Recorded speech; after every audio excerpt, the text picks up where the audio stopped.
लाभार्थ्यांसाठी आनंदाची बातमी आहे। मे महिन्याचा हप्ता आता लवकरच जमा होणार आहे। महिला बालविकास मंत्री आदिती तटकरे यांनी ही माहिती दिली आहे। याची प्रक्रिया सुरू आहे। अशाच पद्धतीने ही योजना पुढेही सुरू राहणार आहे।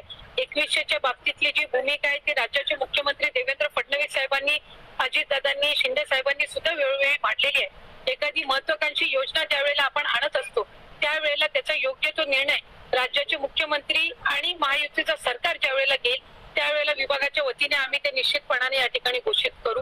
आज 1500चा लाभ देत असताना सुरुवातीला तर विरोधक म्हणायचे की हे 1500 पण तुम्हाला मिळणार नाही, पण त्यानंतर आम्ही ही योजना यशस्वीरित्या राबवली। त्याच्यानंतर म्हणायचे की निवडणुकीच्या नंतर ही योजना बंद होणार, पण आज 2,52,00,000 महिलांपर्यंत आम्ही हा लाभ त्या ठिकाणी पोहोचवत आहोत आणि आज 36,000 कोटींची जी करण्यात आलेली आहे, जेणेकरून ही योजना अशाच पद्धतीनं पुढे सुरू राहावी। त्यामुळे आम्ही कुठलाही महायुतीच्या सरकारने लाडक्या बहिणींना दगाफटका दिलेला नाहीये। 2100चा योग्य तो निर्णय जाहीरनामा किंवा एखादा ज्या वेळेला तुम्ही वचननामा असतं ते पुढच्या 5 पंचवार्षिक या संबंध या याच्यातून दृष्टिकोनातून तो ठेवलेला असतो। त्यामुळे त्या बाबतीतला योग्य तो निर्णय हा महायुतीचं सरकार हे निश्चितपणाने घेईल। पण आपल्या माध्यमातून मला लाडक्या बहिणींना सांगायचंय की ही योजना कधीही बंद होणार नाही आणि महायुतीच्या सरकारकडून अशाच पद्धतीनं चालू राहील। आपल्या माहितीसाठी मला सांगायचंय की मार्च महिन्यापर्यंतचा जो हप्ता आहे तो अर्थसंकल्पाच्या आधीच वितरित झालेला आहे आणि ही जी तरतूद आहे ही पुढच्या महिन्यांपर्यंत आहे। डिसेंबर महिन्यांमध्ये ज्या वेळेला ही जी केलेली तरतूद आहे या पलीकडे जर आपल्याला लाभासाठी तरतूद करावी लागली तर डिसेंबरच्या अधिवेशनामध्ये ती निश्चितपणाने करण्यात येईल।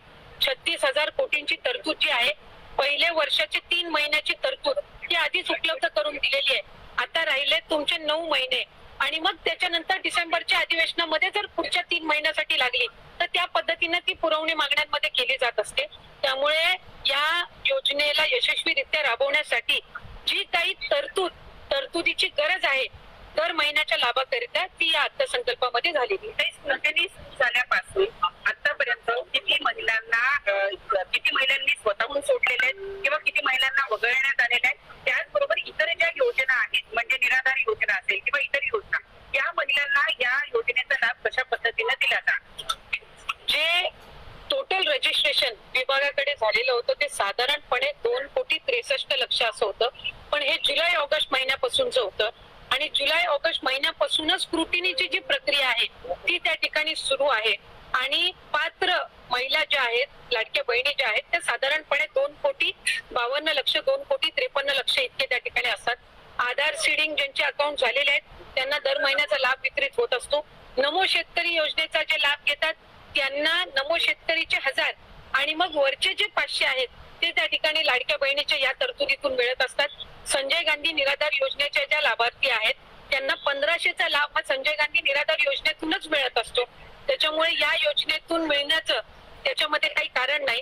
या व्यतिरिक्त 4 चाकी वाहनं असणारी असतील किंवा जिल्हा स्तरावरून ज्या तक्रारी आम्हाला प्राप्त होतात त्या पद्धतीनं ती योग्य ती कारवाई आहे ही केली जात असते आणि परत ज्यांनी आम्हाला या योजनेचा लाभ नकोय किंवा आम्ही या योजनेच्या लाभासाठी आता पात्र नाही आहोत असे जे अर्ज आहेत हे काही हजारांच्या संख्येमध्ये आहेत।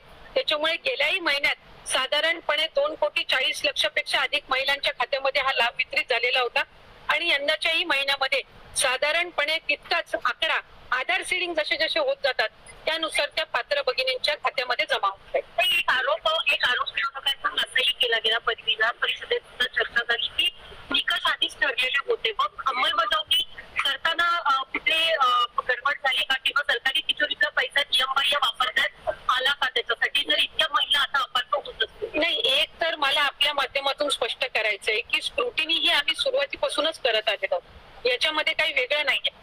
इतर विभागांचा डेटा ऍक्सेस करण्याचा अधिकार हा कुठल्याही एका विभागाला नसतो। उदाहरणार्थ महिला व बालविकास विभाग आणि आम्हाला जर कृषी विभागातल्या नमो शेतकरीचा जर डेटाचा ऍक्सेस असेल तर तो आम्ही परस्पर घेऊ शकत नाही, आम्हाला तो त्या विभागाकडूनच प्राप्त होणं हे अपेक्षित असतं।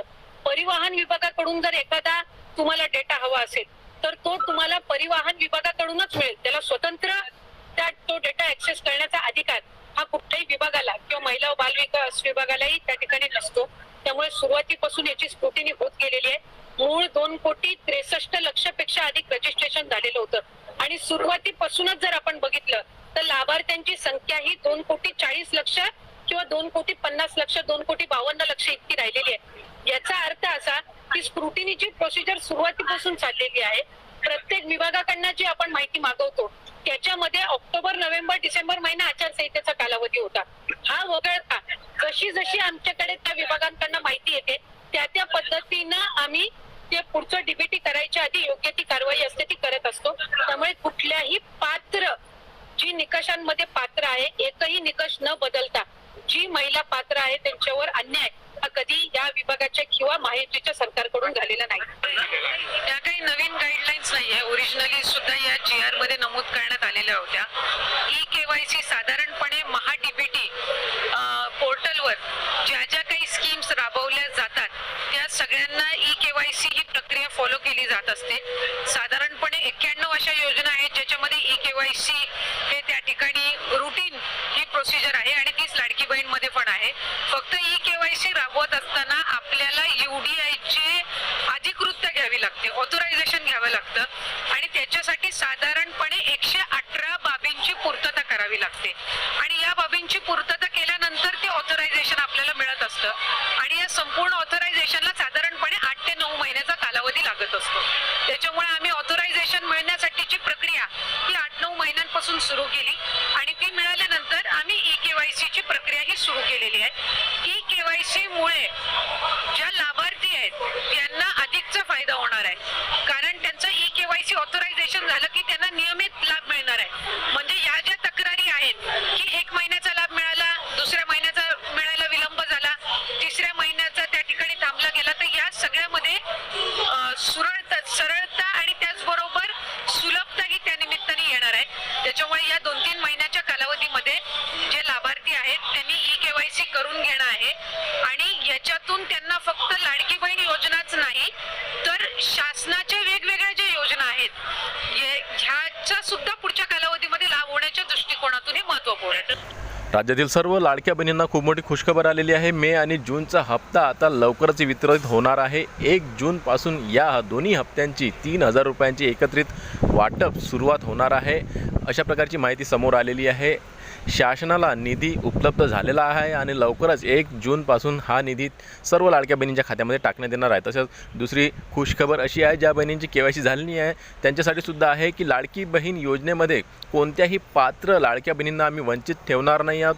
कुठल्याही लाडक्या बहिणीवर अन्याय होणार नाही अशा प्रकारची माहिती आदित्यताई तटकरे यांनी दिलेली आहे आणि KYC ही सुरुवातीपासूनच चालू आहे आणि पुढे सुद्धा सुरूच राहील अशा प्रकारचं म्हणणं त्यांचं आहे आणि ही खूप मोठी खुशखबर आहे कारण की ज्या बहिणींची KYC झाली नाही आहे त्या बहिणी खूप दिवसांपासून KYC पोर्टल ओपन कधी होणार याची वाट बघत होते आणि लवकरच हे पोर्टल ओपन होणार आहे. त्यासाठी तुम्हाला फक्त काही दिवसांचंच आता थांबावं लागणार आहे.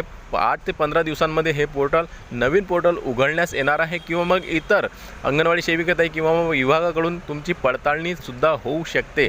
तर अशा प्रकारची माहिती आदित्यताई तटकरे यांनी दिलेली आहे. खूप मोठी खुशखबर लाडकी बहिणींसाठी आली आहे. व्हिडिओ आवडल्यास टेक्निकल मराठाजी या चॅनलला नक्की सबस्क्राईब करा. भेटूया पुन्हा नवीन एका व्हिडिओमध्ये. तोपर्यंत जय महाराष्ट्र.